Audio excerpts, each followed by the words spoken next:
Welcome back to dine with Ann. ഇന്ന് നമുക്ക് ഹൽദിറാം സ്റ്റൈലിലുള്ള മൂങ് ദാൽ നംകീൻ ഉണ്ടാക്കിയാലോ.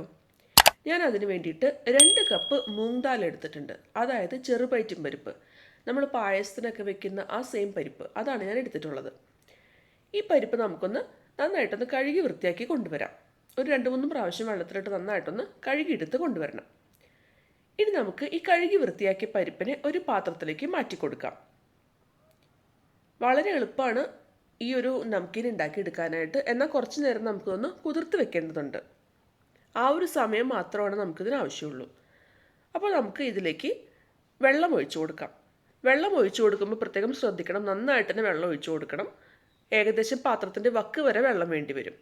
ഇതൊരു 4 മണിക്കൂറെങ്കിലും ഒന്ന് കുതിർക്കാനായിട്ട് നമുക്കൊന്ന് മാറ്റി വയ്ക്കാം. 4 മണിക്കൂർ കഴിയുമ്പോൾ നമുക്ക് കാണുമ്പോൾ തന്നെ അറിയാം പരിപ്പൊക്കെ നന്നായിട്ട് കുതിർന്ന് വന്നിട്ടുണ്ട്. നമ്മൾ സാധാരണ ഉഴുന്നൊക്കെ വെള്ളത്തിലിടുമ്പോൾ കുതിർന്ന് വരുന്നത് പോലെ തന്നെ ഒന്ന് കുതിർന്ന് വന്നിട്ടുണ്ട്.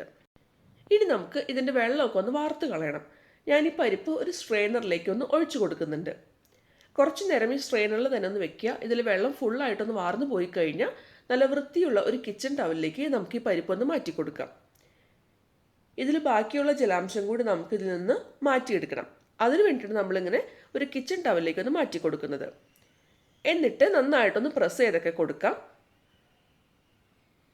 ഇതിൽ ഒട്ടും തന്നെ വെള്ളാംശം പാടില്ല. അതിന് വേണ്ടിയിട്ടാണ് നമ്മളിങ്ങനെ കിച്ചൺ ടവൽ എടുത്തൊന്ന് ഇതിൽ ജലാംശം കളയുന്നത്.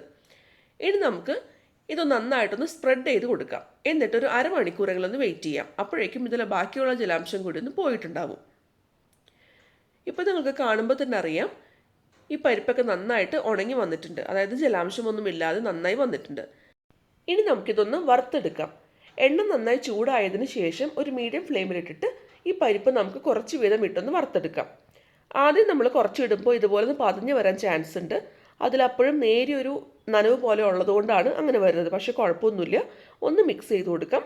എന്നിട്ട് വീണ്ടും കുറച്ചും കൂടി ഇട്ട് കൊടുക്കാം. നമ്മൾ എടുക്കുന്ന പാനിൻ്റെ വലുപ്പത്തിനനുസരിച്ചിട്ട് നമുക്ക്, അതുപോലെ തന്നെ നമ്മൾ ചേർക്കുന്ന എണ്ണയുടെ അളവിനൊക്കെ അനുസരിച്ചിട്ട് നമുക്ക് പരിപ്പ് ചേർത്ത് കൊടുക്കാവുന്നതാണ്. എന്നിട്ട് ഇടയ്ക്കൊന്ന് ഇളക്കി കൊടുക്കാം. ഇതിൻ്റെ പതയൊക്കെ നന്നായിട്ടൊന്ന് അടങ്ങി വരുമ്പോൾ ഇത് വറുത്തു അല്ലെങ്കിൽ ഇത് പാകമായെന്ന് നമുക്ക് മനസ്സിലാക്കാം. അപ്പോൾ നമുക്ക് നിന്ന് എടുത്തൊന്ന് ടേസ്റ്റ് ചെയ്ത് നോക്കാം. നല്ല ക്രിസ്പായിട്ട് നമ്മുടെ പരിപ്പ് നമുക്ക് കിട്ടിയിട്ടുണ്ടാവും. ഇതാണ് ഇതിൻ്റെ കറക്റ്റ് പാകം എന്ന് പറയുന്നത്.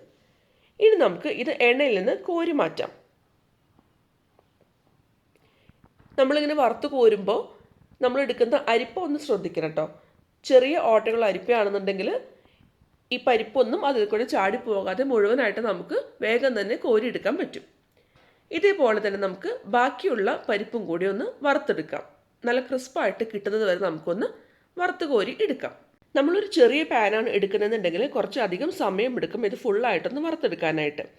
ഇപ്പം ഞാൻ ഈ പരിപ്പ് മുഴുവനായിട്ടും ഇവിടെ വറുത്തെടുത്ത് കൊണ്ടുവന്നിട്ടുണ്ട്.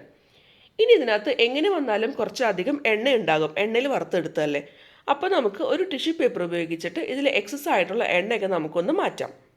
നമ്മളിത് ഓൾറെഡി വറുത്ത് കോരി വെക്കുമ്പോൾ ടിഷ്യൂ പേപ്പറിലേക്കാണ് ഇട്ട് കൊടുത്തിട്ടുള്ളത്. എന്നിരുന്നാലും ഇത് മുഴുവനായിട്ട് വറുത്തതിന് ശേഷം ഒന്നുകൂടി ടിഷ്യൂ പേപ്പറൊക്കെ വെച്ചിട്ട് നന്നായിട്ട് ഇതുപോലെ തിരുമ്മി അതിൽ കൂടുതലായിട്ടുള്ള എണ്ണയൊക്കെ ഒന്ന് മാറ്റിക്കളയാം. ഇപ്പോൾ ഈ ടിഷ്യൂ പേപ്പറിലേക്ക് എണ്ണയൊക്കെ ഒന്ന് പിടിച്ച് കിട്ടിക്കോളും.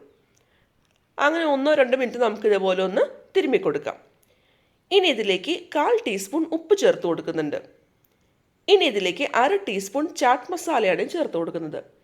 നമ്മൾ സാധാരണ ഹൽദിറാംസിൻ്റെ മൂങ് ദാൽ നംകീനൊക്കെ കഴിക്കുമ്പോൾ കിട്ടുന്ന ആ ഒരു സെയിം ടേസ്റ്റിൽ വേണമെന്നുണ്ടെങ്കിൽ ഇങ്ങനെ ചാട്ട് മസാല ചേർത്തൊന്ന് ഉണ്ടാക്കി നോക്കൂട്ടോ. ഇനി നിങ്ങൾക്ക് കൂടുതൽ സ്പൈസിനെസ് വേണമെന്നുണ്ടെങ്കിൽ കുറച്ച് മുളക് പൊടി കൂടി ചേർത്ത് കൊടുക്കാവുന്നതാണ്. പക്ഷേ ആ ഒരു ഹൽദിറാംസിൽ നിന്ന് കിട്ടുന്ന ആ ഒരു മൂങ് ദാൽ നംകീൻ്റെ എക്സാക്ട് ടേസ്റ്റ് വേണമെന്നുണ്ടെങ്കിൽ ചാട്ട് മസാല മാത്രം ചേർത്താൽ മതിയാവും. ഇത്രേ ഉള്ളൂ, നമ്മുടെ മൂങ് ദാൽ നംകീൻ ഇവിടെ തയ്യാറായിട്ടുണ്ട്. ഇത് നന്നായി ചൂടാറിയതിന് ശേഷം ഒരു എയർ ടൈറ്റ് ആയിട്ടുള്ള കണ്ടെയ്നറിലാക്കിയിട്ട് നമുക്ക് സ്റ്റോർ ചെയ്യാവുന്നതാണ്. കുട്ടികൾക്കും മുതിർന്നവർക്കൊക്കെ ഒരുപാട് ഇഷ്ടമായിട്ടുള്ള ഈ ഒരു നംകീൻ വളരെ എളുപ്പത്തിൽ നല്ല ഹെൽത്തി ആയിട്ട് നമുക്ക് വീട്ടിൽ തന്നെ തയ്യാറാക്കി എടുക്കാവുന്നതാണ്. അപ്പോൾ എല്ലാവരും ട്രൈ ചെയ്ത് നോക്കണം. എല്ലാവർക്കും ഇഷ്ടമാവും. വീഡിയോ ഇഷ്ടമായിരുന്നുണ്ടെങ്കിൽ ലൈക്ക് ചെയ്യാനും കമൻറ്റ് ചെയ്യാനും ഷെയർ ചെയ്യാനും മറക്കരുത്. എൻ്റെ ചാനൽ ആദ്യമായിട്ട് കാണുന്നവരാണെന്നുണ്ടെങ്കിൽ ഒന്ന് സബ്സ്ക്രൈബ് ചെയ്തോളൂ കേട്ടോ.